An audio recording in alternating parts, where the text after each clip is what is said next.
Bonjour à toutes et à tous. Une fois de plus, nous nous retrouvons et avec beaucoup de plaisir au café-restaurant de la Treille à Moncheran chez Jacqueline Rosset. Ça va Jacqueline? Ça va bien, merci Jean-Claude. Content de te revoir une fois de plus. Tu nous as préparé un menu comme la dernière fois avec une entrée, un plat et puis bien sûr un dessert. Allez, on va aller chez nos téléspectateurs tout de suite. Alors, j'ai fait un truc tout simple.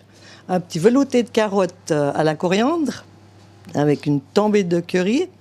Ensuite, des cordons bleus maison, une petite mousseline de safran et une petite jardinière de légumes. Et ensuite, un petit moelleux à la pêche. Alors, on va commencer par faire le velouté de carottes à la coriandre et curry. Alors, quels sont les ingrédients dont il est nécessaire? Alors, on va prendre 2 carottes. Bon, ça, c'est pour 3 à 4 personnes. Hein. On va faire un petit peu de poireau blanc, un tout petit peu de céleri branche, et puis une pomme de terre juste pour lier. Alors, on coupe le tout. Il faut faire assez régulier pour que tout cuise en même temps. Voilà. Donc après, il va de soi que vous pouvez faire les quantités que vous voulez. Hein. Ça, c'est pour 2-3 personnes. Ou alors, si vous voulez faire dans des petites verrines en toute petite entrée, vous pouvez faire pour une dizaine de personnes. Voilà. Le petit céleri branche. Ça, c'est tout pour assaisonner. Hein. Un peu de poireau blanc. Voilà.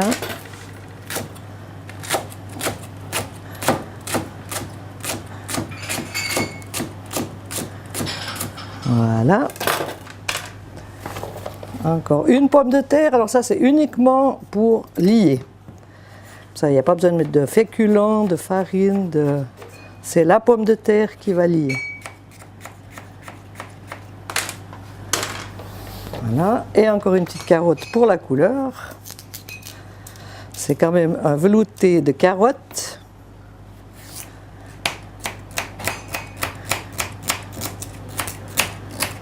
Voilà. Alors voilà, on va faire revenir nos petits légumes pour la soupe. Un peu de beurre clarifié. Un peu d'oignon. Voilà. On laisse juste revenir et on met le tout.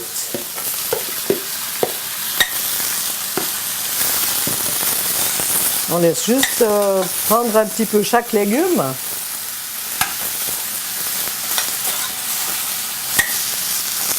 Voilà. Et on verse l'eau.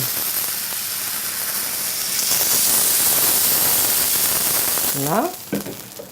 On met un peu de bouillon de bœuf ou de légumes pour assaisonner. Voilà. Et après, on va mettre juste les feuilles de coriandre. Alors, je prends mes feuilles de coriandre. Voilà. Et puis, on les met dedans. Hein. Beaucoup de couleurs. Voilà, des belles couleurs. Et on va laisser cuire gentiment, sans s'occuper. On rectifiera l'assaisonnement après. On met encore un tout petit peu de curry. Combien de cuissons en fait? Alors, il faut quand même compter une demi-heure. Et puis, on va passer à la purée la mousseline de safran. Alors, on y va avec la petite mousseline. On va faire couper les pommes de terre. On va couper assez petit comme ça. Mais il faut toujours couper régulièrement pour que ça cuise tout en même temps. Hein, ça, c'est important. Sinon, vous avez une grosse pomme de terre, une petite, et puis il n'y a rien qui est cuit en même temps. Voilà. Puis là, on va la cuire comme une pomme de terre en purée normale, seulement qu'à la fin, on va mettre du safran dedans. Puis ça va faire une belle couleur et un bon goût. Voilà. Et tout ça, on va mettre dans de l'eau salée. Et voilà, on laisse cuire le tout. Voilà. Pour le cordon bleu maison, on va prendre du filet de porc. On peut prendre aussi dans le cou, mais bon, c'est encore meilleur le filet. On va prendre de la farine, de la panure, un œuf, de la moutarde Et puis pour le fourrer, on va prendre du raclette. Et moi, j'aime bien faire avec le jambon cru. Il y en a qui aiment le jambon normal. Moi, je prends avec le jambon cru. Ça donne un bon goût et on n'a pas besoin d'assaisonner l'intérieur. Je suis intéressé par le fromage. Pourquoi le fromage à raclette? Parce qu'il est à peine moins gras et il coule moins vite dans la casserole que le gruyère, quoi. Voilà. Hein? Alors, on va commencer par couper la viande. Alors, il faut faire, voilà, ça, il faut bien regarder, c'est des demi-tranches, si on veut, hein. Mais il ne faut pas aller jusqu'au bout. Oui, il faut qu'elle reste voilà, ensemble. Comme ça, hein. On va faire 2 demi-tranches. Voilà, qu'elle soit comme ça, hein. Alors là, elle est toujours tenue de ce côté. Alors, on recommence. Assez bas quand même. Mais on rappelle que nous faisons ce menu pour 2 personnes. Voilà, pour 2 personnes. Et ensuite, on va la taper. On va être terrible avec. Donc, vous mettez un film dessous et un film dessus. Pour pas que ça colle, hein, pour que ça puisse bien s'étaler. Je vais faire un peu de bruit, je m'en excuse.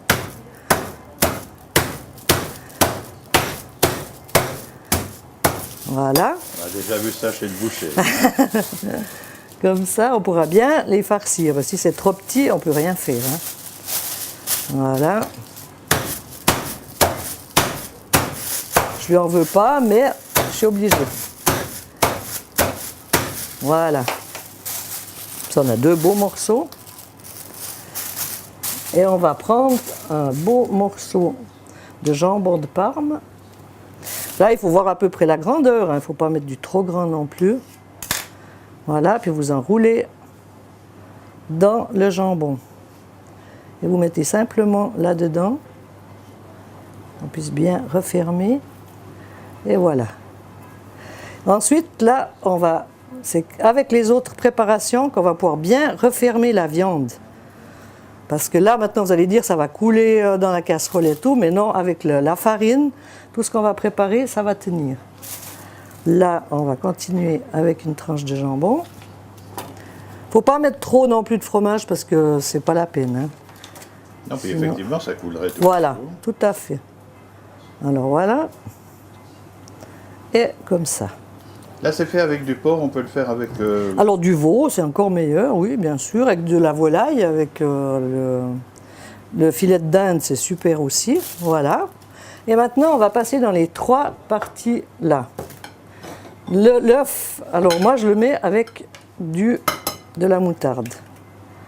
Un blanc d'œuf avec un peu de moutarde. Seulement le blanc? Non, non, l'œuf entier. Hein. L'œuf entier, d'accord. Ouais. Pardon.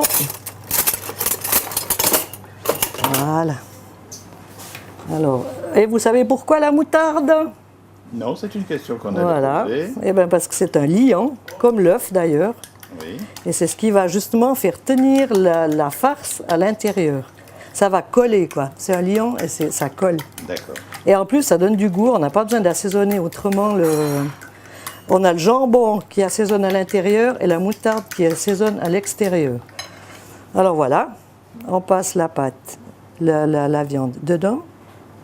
Il faut bien mettre aussi les bords, hein, comme ça, c'est ce qui va coller. Ensuite, on passe dans l'œuf et la moutarde. Voilà. Puis il faut toujours un petit peu essuyer, il ne faut pas qu'il y en ait de trop, hein. C'est pas la peine. Voilà. Et ensuite, on la panne. Si vous voulez, vous pouvez la préparer même un jour à l'avance. Ça veut dire que le jambon il va bien pénétrer dans la viande. Ça donnera plus de goût. Voilà. Et puis ça va tenir encore mieux l'intérieur de la farce. Voilà. Alors vous voyez, si vous l'essuyez pas un peu après, avec un œuf, vous faites que 2 tranches. Hein, Tout à fait. et ça ferait trop lourd, quoi. Alors il faut juste faire comme ça avec le bord. Voilà, il y a juste ce qu'il faut. Et là, on passe bien tous les côtés et sur tous les bords. Alors ça peut être fait la veille, mais ça peut être fait juste Alors, avant de le cuire. tout à fait, voilà. Si vous avez des visites, c'est pratique parce que vous pouvez le faire la veille. Et puis au dernier moment, vous les passez. Et puis autrement, voilà, je n'ai plus qu'à aller me laver les mains. À tout de suite. Mes 2 cordons bleus sont prêts. On va mettre un peu d'huile dans la casserole, dans la poêle d'ailleurs. Vous en mettez assez que ça soit bien réparti. Hein. De toute façon, elle ne va pas rester dans la viande. Il faut chauffer pas mal au départ. Et puis après, on baissera gentiment le feu. Il faut qu'elle soit juste un peu saisie. Voilà. Comme ça. Tranquillement. Et puis on la laisse gentiment. Jusqu'à ce qu'elle soit bien dorée. Bien mignonne. Là, on la retourne. Vous voyez, c'est bien doré, mais sans être trop grillé. Et maintenant, on baisse un petit peu le feu. Elle tient bien parce que l'œuf et la moutarde, ça fait un liant. Ça, c'est un bon truc. Oui, ça tient bien après. Pour tout ce qui est tranche panée, des trucs comme ça, vous voulez faire un poisson pané, c'est extra. Et ça donne un super goût.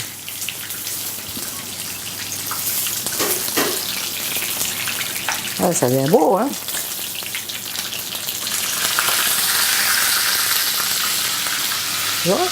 Et comme ça, on va pouvoir passer à la soupe, donc au velouté de carottes à la coriandre. Alors là, on va simplement la passer pour faire un velouté. Hein. Vous prenez le robot, et là vous prenez le robot plongeant, hein, un mixeur plongeant. Voilà, on essaye de faire pas trop vite au départ. Ça va faire un peu de bruit. On peut même faire plus fort. Y a-t-il une différence entre mixer ou velouter? Il faut d'abord mixer pour faire un velouté. Voilà, oui, parce que si on coupe les légumes tout fins, ça ne va pas vous faire un velouté, ça va rester une espèce de petite brunoise. Hein. Donc là, ça va faire vraiment velouté avec après on la crème. Voilà. Ça sent la coriandre, ça sent le curry. Ça sent très bon dans toute la cuisine. Ah ouais. Avec la douceur de la carotte, ça se marie très très bien.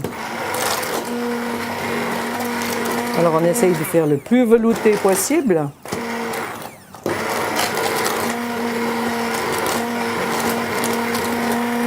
Voilà. C'est en fait la différence entre une soupe de légumes et puis un velouté. Voilà, ouais. Et puis là, j'emploie ce mixeur plongeant. Hein, tandis qu'après, pour la purée, la différence, c'est qu'on va employer le fouet. Parce que si vous employez ça pour la purée, ça va vous donner de la colle. La pomme de terre, elle va complètement se coller. Alors, c'est pour ça que pour la mousseline, on emploie le fouet. Ou alors, vous pouvez encore faire au pilon, elle sera moins onctueuse. Et là, on va mettre un peu de crème. Oui, elle est là. Voilà. Et puis on pourra la dresser après avec un petit peu de feuilles de coriandre dessus. Elle est belle, hein? Ça donne envie. Voilà. Hein? Alors, j'ai égoutté les pommes de terre pour faire maintenant la mousseline de safran. Alors, on va rajouter du safran pur. Il faut prendre vraiment le safran pur. On va mettre un peu de lait chaud. Alors, comme il y a une petite quantité, je ne suis pas trop habituée aux petites quantités, alors on va mettre dans un bol plus plongeant. Et puis comme ça, on va pouvoir faire sans en mettre partout. Voilà. Comme ça, ça ne va pas asperger partout. Alors voilà, directement. Vous voyez, hein, c'est violent. Hein? Voilà. La mousseline.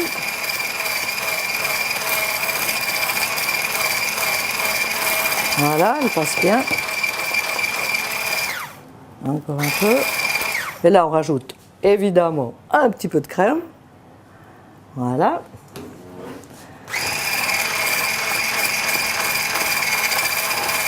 Et voilà.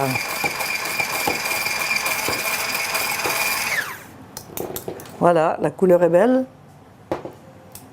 Et on la dressera après avec le reste de la viande et des légumes. Alors là, on va faire un petit moelleux aux pêches. On peut le faire à l'ananas, on peut le faire aux pommes, on peut le faire... C'est vraiment le petit dessert si on a des invités surprises. En général, tout le monde a une boîte d'ananas à la maison, une boîte de pêche. On a toujours un peu de farine, un peu de sucre, un peu de poudre à lever, un peu de sucre vanillé. C'est un petit dessert qui est vite fait, pratique et bon. Alors on va prendre les ingrédients. 2 pêches, donc c'est pour 2 personnes. Hein. 60 g de farine, 30 g de sucre, une pincée de sel que j'ai déjà mis dans le sucre. Jamais oublier la pincée de sel dans la pâtisserie. Un peu de sucre vanillé, 2 œufs, de la cannelle et une pincée de poudre à lever. Et de moules. Et 2 moules qu'on va beurrer d'ailleurs. On va les beurrer. Et ça, c'est des petits moules en silicone qu'on va juste après cuire dans le four. Comme ça va cuire à l'étouffée, puis ça va rester moelleux et ça va vite cuire. Voilà. Alors on va tout mélanger. Donc on va prendre déjà d'abord le sucre, la farine, la poudre à lever. Vous voyez, ça fait pas beaucoup, hein, une bonne petite pincée. Un peu de sucre vanillé. Voilà. Et on peut verser aussi un peu de cannelle. La cannelle, on pourra en mettre aussi un peu dessus par après. Hein. Voilà. Là, on va mettre les œufs.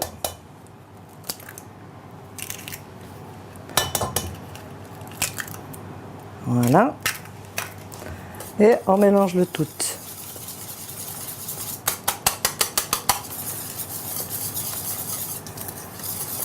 Voilà, ça fait une bonne masse.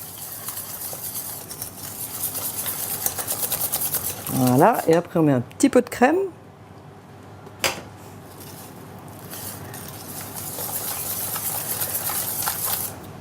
On peut pas dire que c'est la préparation d'un flan en réalité. Non, c'est une espèce de moelleux quand même. Ça va rester moelleux, ça va faire entre un biscuit et oui, c'est pas un flan, non. Voilà. Ensuite, on va mélanger dans les 2 petits moules. Voilà.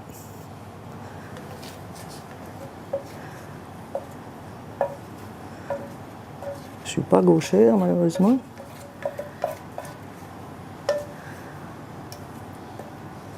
Voilà. Juste finir comme ça. Alors c'est vrai que la cuisine n'est pas très grande et que pour les besoins de la télévision, Jacqueline, tu dois te plier un peu. Tordre un petit peu. Oui. Et puis voilà, là on va les couper simplement en fines tranches. Voilà, et puis on les remet dessus. Voilà, ils vont se fondre un peu dans la masse. Donc je vous dis, vous pouvez faire avec des pommes, des poires, des ananas, n'importe. Hein. Oups, ce qui compte, c'est l'appareil qui est en dessous, tout à fait. Voilà, exactement. Voilà, on peut mettre juste un tout petit peu de beurre. Voilà, vraiment une petite... comme ça. Et encore un petit peu de cannelle. Au total, on aura quand même un repas relativement riche. Ah, bien, oui, quand même. On arrive vers l'hiver, hein. L'été est fini, là. Voilà. On les couvre et on les enfourne. Alors, le four à 185 degrés pour demi-heure. Et puis, on verra le résultat. On va dresser le velouté de carottes à la coriandre. Voilà. 2 belles assiettes. Et ensuite, on va mettre encore une petite feuille de coriandre pour la déco. Voilà. Comme ça.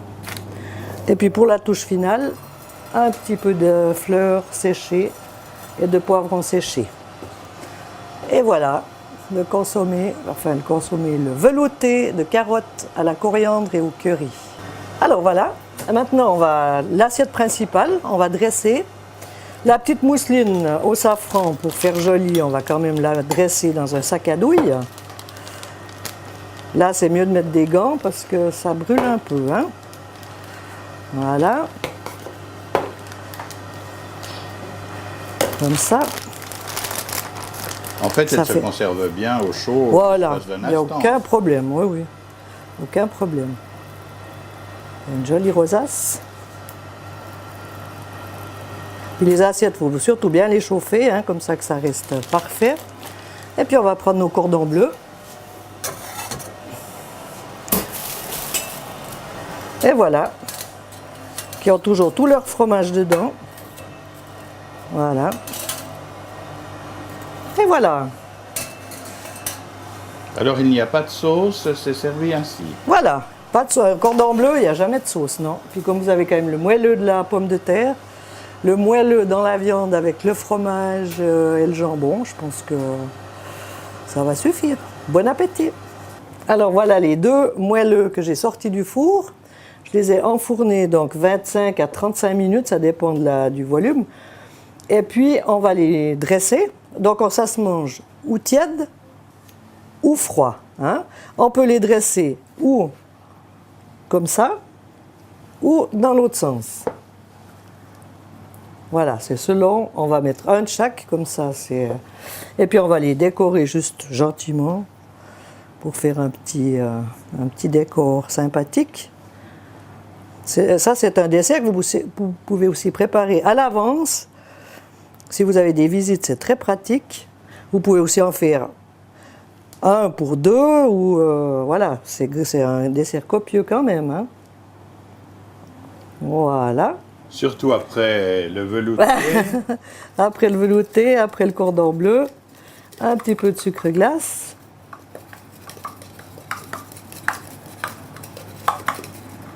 Et voilà. Voilà, on peut y ajouter, si on en a envie, une petite boule de glace. Oui. Tout à fait, une petite boule vanille ou banane ou mais je crois pêche, que ça suffira comme ça. Oui, je crois que pour aujourd'hui, ça va aller. C'était très bon, merci, Merci à vous. Jacqueline. On va se retrouver dans un instant pour rappeler exactement quel a été notre menu aujourd'hui ici, à la Treille, à Manchefranc, chez Jacqueline Rosset. Merci. Alors, en entrée, je vous ai fait un petit velouté de carottes à la coriandre et au curry. Alors, la suite, un cordon bleu maison avec à l'intérieur du jambon cru, du fromage à raclette, pané avec de l'œuf et de la moutarde, et ensuite de la panure. Et ensuite une pomme mousseline au safran avec une jardinière de légumes. Et pour finir, le petit moelleux à la pêche et à la cannelle. La Treille à Manchefranc, telle que vous la voyez maintenant sur votre écran, eh bien c'est là que vous êtes attendu par Jacqueline Rosset qui nous fait l'amitié de nous promettre d'être à nouveau présente le mois prochain sur notre antenne pour une découverte, parce que tout se décide au fur et à mesure. Hein. Tout à fait. Alors, je suis un peu artiste sur les bords. Je ne sais jamais ce que je vais faire le lendemain. Alors, ce sera la surprise pour dans un mois. De toute façon, il faut être un peu artiste pour être cuisinier. Je pense, oui. Il faut vraiment aimer ça, oui. Être cuisinière aussi. Aussi, tout à fait. Enfin, ne féminisons pas tout. L'essentiel, c'est ce qu'il y a dans l'assiette aussi. Voilà. Mais c'est vrai que le charme de la patronne joue beaucoup pour pouvoir déguster, revenir et rester le plus souvent possible à la Treille, à Manchefranc. Amitié, au mois prochain, pour une nouvelle table bien dressée et succulente. Merci à vous. À la prochaine.